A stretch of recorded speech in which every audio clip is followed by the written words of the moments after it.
பொதுவா நாம ஒரு மெடிக்கல் டெஸ்ட் பத்தி பேசுறோம்னு வச்சுக்கோங்களேன். அங்க ஒரு வித துல்லியத்தன்மையை நாம எதிர்பார்ப்போம். ஒரு இன்ஜினியரிங் மாதிரி. இப்போ உங்க கை உடையுதுன்னா, ஒரு எக்ஸ்ரே எடுத்தா அந்த உடைந்த வெள்ளைக்கோடு ரொம்ப தெளிவா தெரியும். ஆமா. மருத்துவர் அதை அப்படியே சுட்டிக்காட்டி, இதோ இங்கேதான் முறிவு இருக்குன்னு ஈஸியா சொல்லிடுவாரு. உடைந்திருக்கா இல்லையாங்கிறது கருப்பு வெள்ளையில ரொம்ப தெளிவா தெரியும். சரியா சொன்னீங்க. அந்த தெளிவு நமக்கு ஒரு வித ஆறுதலை தருது. கண்ணுக்கு தெரிஞ்ச, ஈஸியா வகைப்படுத்தக்கூடிய விஷயங்களைத் தான் மனித மூளை எப்பவே விரும்புதே தவிர, இந்த மாதிரி குழப்பங்கள அல்ல. கண்டிப்பா. ஒரு இயந்திரம் பழுதானா எந்த பாகம் பழுதானதுன்னு கண்டுபிடிக்கிற மாதிரி தான் இதுவும்.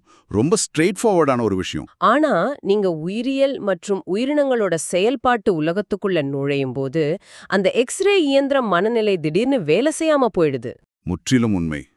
ஏன்னா உயிரினங்களோட களம் ஒரு நேர்கோட்ல பயணிக்கிறது கிடையாது. ஆமா. அது ரொம்ப சிக்கலான, சில நேரங்கள்ல முரண்பாடுகள் நிறைந்த ஒரு பிரம்மாண்டமான தொழிற்சாலை.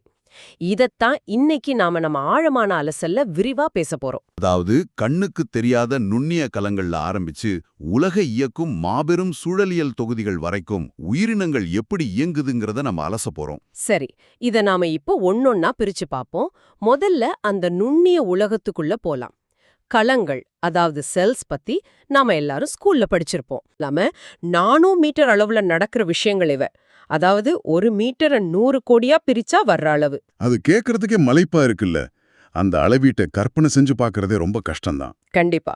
ஒரு சராசரி மனித களத்துக்குள்ள பலாயிரக்கணக்கான வேதியியல் வினைகள் ஒவ்வொரு நொடியும் நடந்துகிட்டே இருக்கு.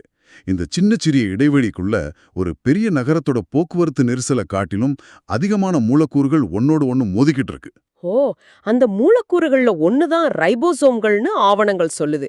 குறிப்புகள்ல 70S மற்றும் 80S ரைபோசோம்கள்னு ஒரு வகைப்பாடு கொடுத்திருக்காங்க. உயிரியலாளர்கள் ஏன் இப்படி எஸ் அப்படிங்கிற ஒரு எழுத்தை பயன்படுத்துறாங்க? இது அதோட எடையை குறிக்குதா? இல்ல, அது எடையை குறிக்கிறது கிடையாது. அது ஸ்வெட்பர்க் அலகு அப்படின்னு சொல்லுவாங்க. ஸ்வெட்பர்க் அலகா? அது என்ன புதுசா இருக்கு? அதாவது விஞ்ஞானிகள் இந்த களங்களை ஒரு மைய விலக்கு கருவியில சென்ட்ரிஃபியூஜன் சொல்லுவோம்ல, அதுல வச்சு அதிவேகமா சுழற்றும் போது இந்த ரைபோசோம்கள் எவ்வளவு வேகமா அடிமட்டத்துக்கு போய் படியுது அப்படிங்கறத வச்சு அளக்கப்படும் அலகுதான் அது. வாவ், இதுவே ஒரு பெரிய ஆச்சரியமான விஷயம்தான். ஆமா, கண்ணுக்கு தெரியாத ஒரு பொருளை அது எவ்வளவு வேகமா மூழ்குதுங்கிறத வச்சு விஞ்ஞானிகள் வகைப்படுத்துறாங்க. இந்த ரைபோசோம்கள் தான் உடலுக்கு தேவையான புரதங்களை உற்பத்தி செய்யற முக்கியமான இயந்திரங்கள். இந்த இயந்திரங்கள் உற்பத்தி செய்யற மிக முக்கியமான ஒரு பொருள் தான் நொதியங்கள்.